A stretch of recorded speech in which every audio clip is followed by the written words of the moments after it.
बिस्मिल्लाहिर्रहमानिर्रहीम। अस्सलामु अलैकुम। उम्मीद है आप सब लोग ठीक होंगे। अल्हम्दुलिल्लाह मैं भी ठीक। तो काफ़ी लोग मुझे मैसेज करते हैं, हम कतर से पुर्तगाल जाना चाहते हैं, क्या प्रोसेस है और क्या हम कतर से पुर्तगाल इजीली जा सकते हैं। फुल इंफॉर्मेशन आपको इस वीडियो में दी जाएगी। अगर जो लोग कतर से यूरोप जाना चाहते हैं तो या पुर्तगाल जाना चाहते हैं, इस वीडियो में आपको इन्फॉर्मेशन दी जाएगी। वीडियो शुरू करने से पहले वीडियो को लाइक कर दीजिएगा, चैनल को सब्सक्राइब कर दीजिएगा। इसी तरह की इंफॉर्मेशन वीडियोस आपके जो कमेंट आते हैं, आपके जो सवाल आते हैं, उनके ऊपर मैं बनाता रहता हूं आपको गाइड करने के लिए, आपकी हेल्प करने के लिए। तो आप भी इंस्टाग्राम पर हमसे राब्ता कर सकते हैं, अपना सवाल हम तक पहुंचा सकते हैं। तो वीडियो शुरू करते हैं। कतर से पुर्तगाल जाना, यानी पहले हम ये बात करते हैं, अगर आप Pakistan, India, Nepal, Bangladesh, Asia country से अप्लाई करते हैं यूरोप के वीज़े के लिए, तो 100 में से 80% यानी 80% आपका वीज़ा रिजेक्ट हो जाता है।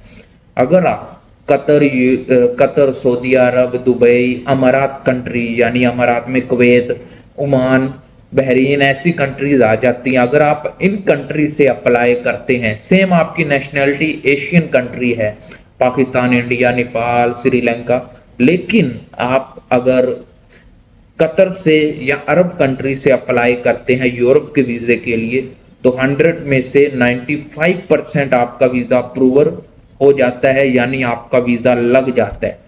रिक्वायरमेंट भी आपको बताते हैं, पुर्तगाल वीज़े की रिक्वायरमेंट कतर से अप्लाई करने के लिए मुकम्मल इंफॉर्मेशन आपको इस वीडियो में दी जाएगी।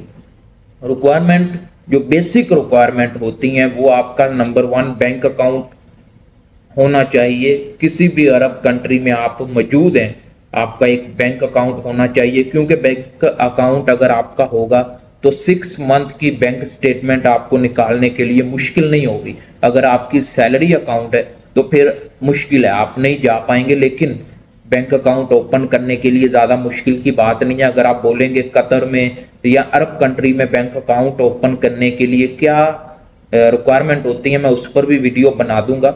नंबर 1 आपका बैंक अकाउंट होना चाहिए। नंबर 2 आपका पासपोर्ट 6 मंथ वैलिड होना चाहिए, यानी पासपोर्ट को एक्सपायर होने में अभी 6 महीने पड़े होने चाहिए, 2 या 3 महीने नहीं। सेम इसी तरह आपकी कतर आईडी भी वैलिड होनी चाहिए, और ये नंबर 3 कतर आईडी भी आपकी वैलिड होनी चाहिए। और नंबर 4 आप खुद अप्लाई कर सकते हैं बिल्कुल फ्री। अगर आप बाहर से एम्बेसीज या किसी ऑफिस के थ्रू अप्लाई करते हैं तो 9,000 रियाल से लेकर 15,000 रियाल आपको खर्चा आता है, और वीज़े की गारंटी नहीं देते। ठीक है, वीज़े की गारंटी नहीं आपको मिलती, आप खुद ऑनलाइन अप्लाई कर सकते हैं। मैं बहुत जल्दी पुर्तगाल का जो वीज़ा है आप खुद अप्लाई कर सकते हैं। कैसे अप्लाई कर सकते हैं, इस मोबाइल के थ्रू आपको बताऊंगा। आप घर बैठे अपने रूम में बैठे खुद अप्लाई करें। अगर आपको इंग्लिश आती है, आप जो ईमेल आते हैं वो पढ़ सकते हैं, आपको ज़रा थोड़ी इंग्लिश की हाउ नाउ है तो आप ईमेल पढ़ सकते हैं, तो आप इजीली पुर्तगाल यूरोप मूव कर सकते हैं बगैर किसी ज़्यादा खर्चे के। थोड़ा खर्चा होगा लेकिन वो भी आप पुर्तगाल जाते रिकवर कर लेंगे। तो खुद अप्लाई करेंगे। तो अगर ज़्यादा लोग पूछेंगे कि पुर्तगाल का वीज़े का ऑनलाइन अप्लाई करने का तरीका या हम कैसे जाएं, तो उस पर वीडियो बनाएं, तो मैं ज़रूर वीडियो बनाऊंगा। और ये छोटी सी इंफॉर्मेशन वीडियो थी उन लोगों के लिए जो यूरोप की तरफ मूव करना चाहते हैं। और कतर में आपको पता है जगह जगह ऑफिस बने हुए हैं, 10,000 रियाल, 12,000 रियाल, 20,000 रियाल आपको यूरोप भेज देंगे, आपको इधर कर देंगे, आपको उधर भेज देंगे। आप खुद भी जा सकते हैं बगैर किसी ज़्यादा पैसे के, सिर्फ थोड़े पैसे लगेंगे। थोड़े पैसे से मुराद 2 से 3,000 रियाल लगेगा, आप मूव कर सकते हैं यूरोप के अंदर।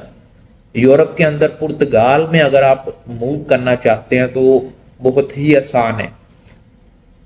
मैंने खुद पुर्तगाल के वीज़े के लिए सर्च किया है और अप्लाई भी किया है। अभी तो मेरा कोई अप्रूवल नहीं हुआ, लेकिन टाइम लगता है, 6 महीने का टाइम लगता है। अगर मेरा वीज़ा अप्रूवल हो जाता है तो फिर मैं आपको और अच्छे से गाइड कर सकता हूँ। अगर मेरा वीज़ा रिजेक्ट हो जाता है तो मैं आपको बताऊंगा मैंने क्या क्या गलतियाँ की जिसकी वजह से मेरा वीज़ा रिजेक्ट हो गया। तो अगर आप वो गलतियाँ ना करेंगे तो आपका हो सकता है कि वीज़ा अप्रूवल हो जाए और आप कतर से पुर्तगाल जा सकते हैं। तो ये छोटी सी इंफॉर्मेशन वीडियो थी। अगर वीडियो पसंद है तो वीडियो को लाइक कर दीजिएगा, चैनल को सब्सक्राइब कर दीजिएगा। इसी तरह की इंफॉर्मेशन वीडियोस मैं इस यूट्यूब चैनल पर बनाता रहता हूँ। कोई भी सवाल है हमसे पूछना चाहते हैं तो इंस्टाग्राम पर आ जाएं। मिलते हैं नेक्स्ट वीडियो में। अल्लाह हाफिज।